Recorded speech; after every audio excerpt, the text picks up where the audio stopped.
Salut les amis! Petite vidéo noëlesque dans laquelle je vous présente 5-6 BD que j'ai bien aimés sur un thème très précis. Bon visionnement et joyeux Noël!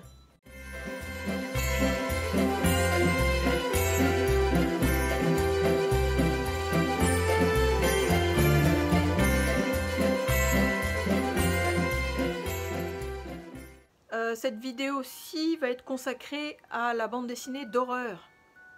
Donc les enfants sortez de la salle. Oui, parce que c'est un genre que j'aime beaucoup. Puis j'aurais voulu vous en présenter 12 millions, mais j'en ai choisi quelques-unes qui sont quand même plus ou moins des coups de cœur, en tout cas dont j'ai beaucoup aimé l'histoire, ça c'est sûr, et les illustrations évidemment, parce que dans l'horreur, les illustrations ça a quand même une incidence. Ok, on va commencer avec les éditions Awa, donc c'est Black River aussi.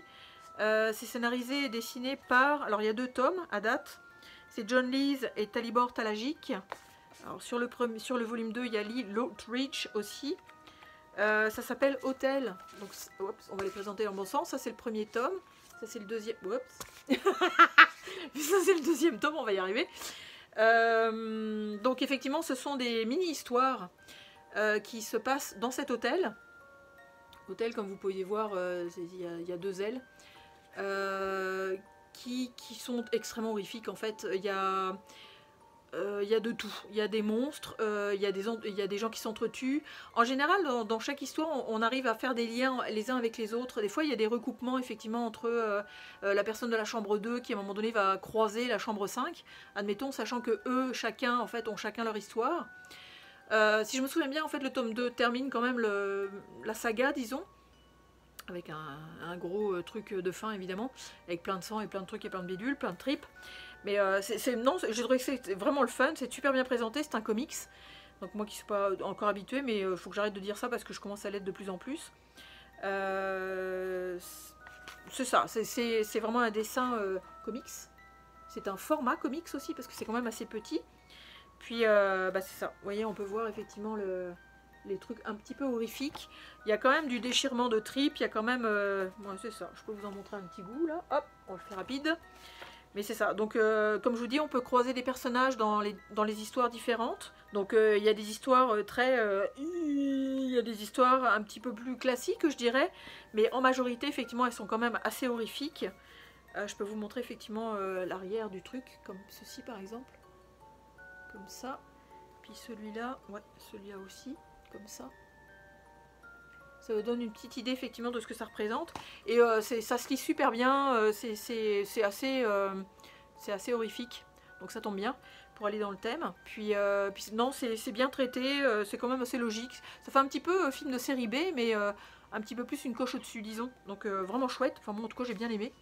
Ça a bien rempli son rôle par rapport à mon envie d'horrifique. Ensuite, là on est chez, alors je pense que c'est Ankama, non c'est Rue de Sèvres, avec le label 619, une bande dessinée qui est sortie il n'y a pas très longtemps, dont je vous avais déjà parlé effectivement. Ça s'appelle Blood Moon, c'est un récit effectivement scénarisé et dessiné par Bones, qui fait partie de l'équipe effectivement du label 619, qui notamment présente les bandes dessinées que j'aime beaucoup, qui sont aussi horrifiques, qui s'appellent Low Reader, dont il y a 5 tomes à date. Donc ça c'est un one-shot que j'ai bien aimé, j'ai vraiment bien aimé. Enfin c'est un univers qui est assez sombre, le dessin est quand même assez très label 619 je trouve, un petit peu carré, un petit peu à la Bablé disons, avec beaucoup c'est très sombre, très sanglant. Je vais vous en montrer un coup, hop là, très sanglant, et on y suit en fait un gars qui est dans un univers effectivement dans l'espace, puis qui va finalement être confronté à des... je pense que, si je me souviens bien, c'est des zombies. Je sais que j'avais beaucoup aimé ça. Je vous montre une double page qui est absolument magnifique. Comme je vous dis, le dessin est quand même sympathique comme tout. Très ambiance, en tout cas très étrange et très... je peux vous en montrer encore une autre. Il a bien réussi son coup, je trouve, Bones, pour cette BD-là. L'angoisse monte petit à petit. Il y a un final aussi qui est super intéressant. Puis non c'est ça en fait, il y a des gens qui sont confrontés à une maladie aussi je crois en tout cas. Mais je me souviens plus trop mais j'avais beaucoup aimé en fait le découpage, la façon dont ça avait été scénarisé. comment l'histoire avance petit à petit et que le suspense grimpe, avec des choses de plus en plus horrifiques et de temps en temps effectivement un petit peu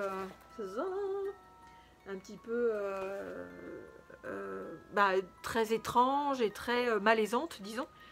Puis la fin est chouette, la fin est vraiment chouette. En tout cas pour une fin de bouquin horrifique, c'est sûr que ça vaut son pesant d'or quand même. Donc ça, j'avais beaucoup aimé effectivement cette bande dessinée là. Alors ensuite, une bande dessinée qui date quand même d'un moment, mais que je tiens à vous présenter pareil parce que c'est vraiment une excellente BD. Moi j'ai acheté l'intégrale, mais c'est en 2 tomes à la base. Puis c'est quand même 2 grands noms de la bande dessinée, je sais même plus de quand ça date. 2005, c'est ça. En tout cas, l'édition intégrale date de 2005 quand même. Le dessinateur c'est Kyoto, celui qui fait Aqua Blue. Et celui qui scénarise en fait c'est Bajram, celui qui a fait Universal War One. Donc, et c'est Cryozone. Donc c'est quand même 2 grandes pointures. Moi, en tout cas j'ai été scotchée, j'ai pas réussi à la lâcher avant la fin. Il a vraiment fallu que je la lise, puis jusqu'à en connaître le dénouement. Donc c'est le fun, en fait c'est un vaisseau qui est perdu dans l'espace où il y a 9800 ou 9600 personnes qui sont cryogénisées, puis qui attendent effectivement leur réveil.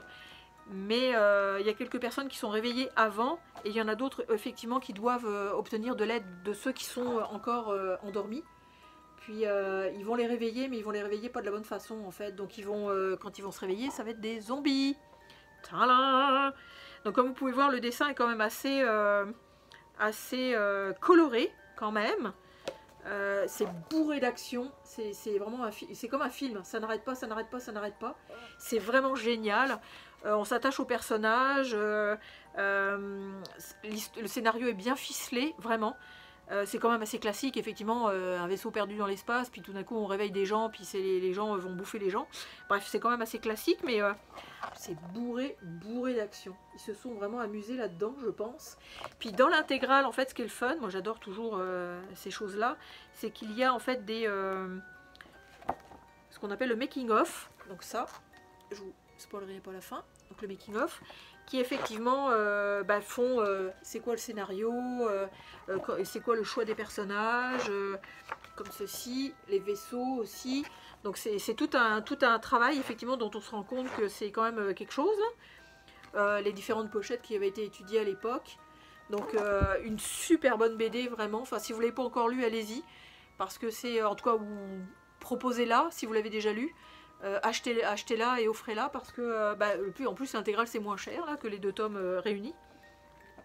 Puis elle n'est pas si vieille que ça, normalement on devrait encore pouvoir la trouver dans le commerce, n'est-ce pas? Au pire on la trouve d'occasion. Mais non, vraiment une super bonne BD, pleine d'action, de rebondissements, de trucs dégueux et tout, ce qui est absolument parfait. Le fun comme tout. Ensuite, alors là c'est très particulier parce que c'est... on pourrait penser que c'est un petit peu jeunesse, mais en fait pas du tout. Alors tellement pas du tout. C'est chez Dargo et c'est scénarisé par Diego Agrimbao et dessin et couleurs de Juan Manuel Tumburus. Je vous dis ça comme ça parce que c'est traduit de l'espagnol de l'Argentine. Et ça s'appelle Les yeux perdus. J'ai beaucoup aimé cette bande dessinée là. Le dessin est magnifique. L'histoire est un petit peu classique, mais franchement horrifique. Si vous aimez effectivement les trucs étranges et dégueulasses, mais je vous dis, le dessin est vraiment beau, par exemple.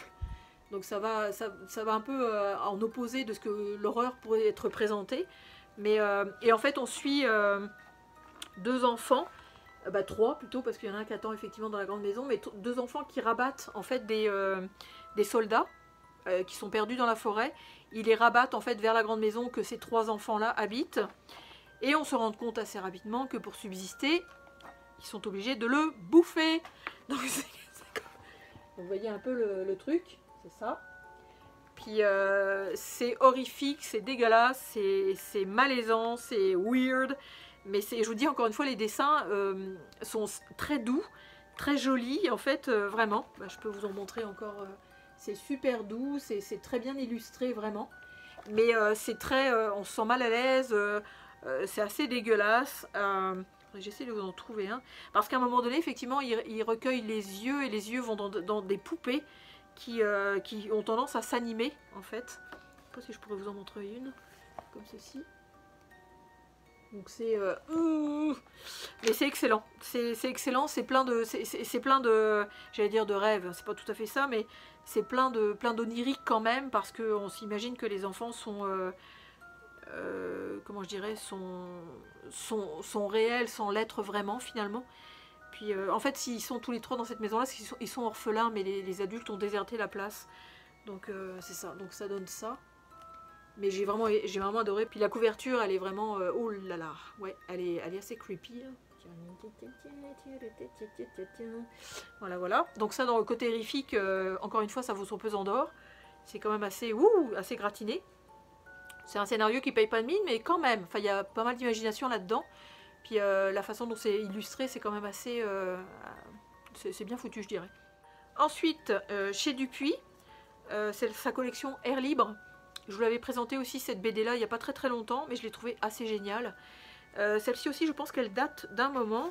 Je l'ai vérifié. 2017, c'est ça. Donc ça date quand même d'un moment. Puis, alors c'est scénarisé et dessiné donc à quatre mains en fait par Velman et Carrascoët, pardon. Et ça s'appelle Jolies Ténèbres. Donc encore une BD qui pourrait passer comme une BD jeunesse, mais alors tellement pas, encore une fois. Les illustrations sont super cute. C'est super joli, vraiment. Voilà, je peux vous en montrer un petit peu. Donc ce sont des petits personnages, on les voit sous ma main là, à côté de ma main. Des petits personnages qui vivent dans la forêt en fait, comme des petits lutins ou des petites choses quand même assez délicates et compagnie. Puis, vous voyez comme ça là, ils sont dans une boîte de sardines par exemple. Mais les illustrations sont magnifiques, mais c'est extrêmement grinçant. C'est extrêmement weird, c'est très étrange.